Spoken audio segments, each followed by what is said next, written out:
Hello and welcome to another video. I'm Tio, and in today's video we'll be covering RAIZ portfolios and exchange traded funds, aka ETFs. RAIZ offers ready-made portfolios for your choosing. This can be conservative to moderate to aggressive to sapphire, environmentally friendly and whatnot.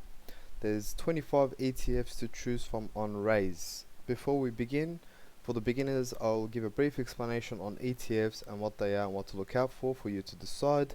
For those of you who know ETFs, skip forward into the video. I'll be placing sections on this video for you to skip to. Lastly, I will show you my custom portfolio, the reasoning behind my selections, and the weightings of the ETFs.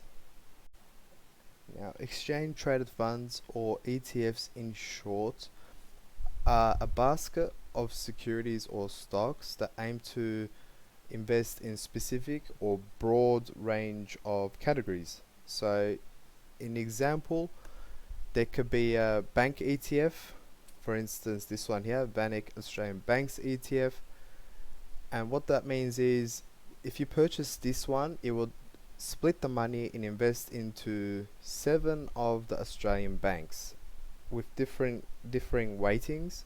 The purchase price of this ETF is $29.42. 20.79% of that amount, $29.42, will be invested into the Commonwealth Bank of Australia. 20.63% will be invested into Westpac Banking Corporation, and so forth. This is the idea. This one's a pretty specific Australian bank ETF. So instead of buying just the one Australian bank share of Westpac, if you bank with Westpac, you want to diversify into all the banks, you can purchase this ETF. Now for a more broader ETF, this one is probably my personal favorite, the Vanguard Australian Shares Index. The ticker is VAS, currently at $87.70. This ETF, exchange traded fund, aims to invest in the top 300 companies in Australia.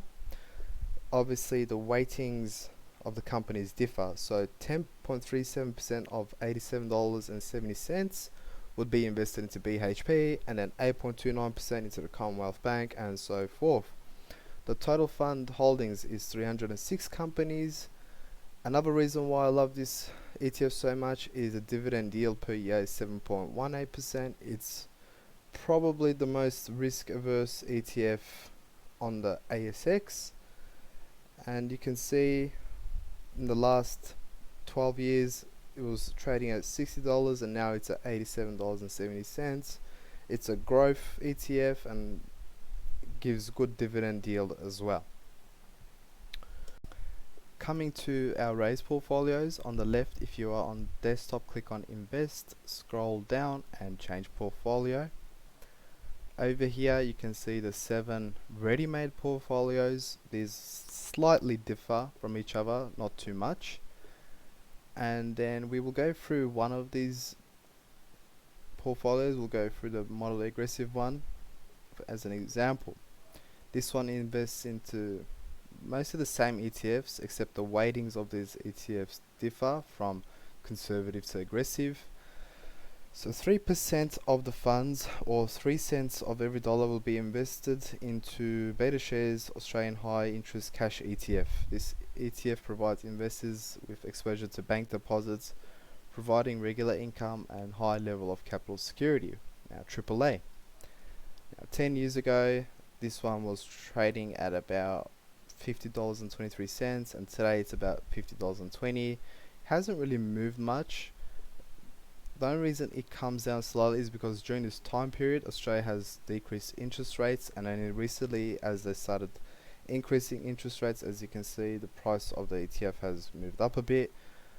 The annual yield is 1.15%. Personally, I don't really like this ETF because if I'm going to get 1.15% yield and no real capital growth on the value of the ETF, I'd rather have my money in a savings account and get the interest there as well. There's no need to have this one, and this is my opinion. Second on our list is STW, Australia Large Cap Stocks. This one is kind of like VAS, except it only holds the top 200 companies on the ASX, It's not a bad ETF, as 10 years ago it was $38, or in 2007 reached 65, now it's $63. But the annual yield of this one is 6.79%, so it's a lot better than AAA.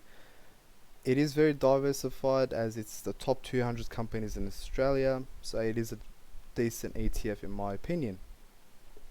Next one, and I would advise you to, there's 25 ETFs on RAIZ. Have a read and look at all of these, and what they aim to do and what they invest in. So another example is the Asia large cap stocks. 13.8% of the funds is invested into this one for this portfolio, or roughly 14 cents of every dollar.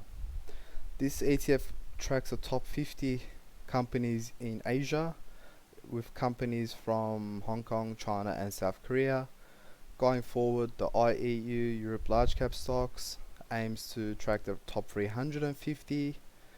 And then another example of something that I don't like in these ready-made portfolios is government bonds and corporate bonds. 21% of the funds of this ETF will be invested into Australia corporate bonds, RCB. Now let's look at what RCB is. Russell Investments Australian Select Corporate Bond ETF. 10 years ago it was roughly $20, and now it's trading at $19.22 with an annual yield of 1.31%. I just feel like this ETF is not performing, so that's why I don't really like it at 1.31%, and poor performance on the price. It's just 21.3% of my money, or 20 cents of every dollar, is just not working for me, and I want my money to actually work over time. 10 years is a decent amount of time in investing. So you'll need to go through all of these ETFs. Are they really aggressive, or are they really mostly just conservative?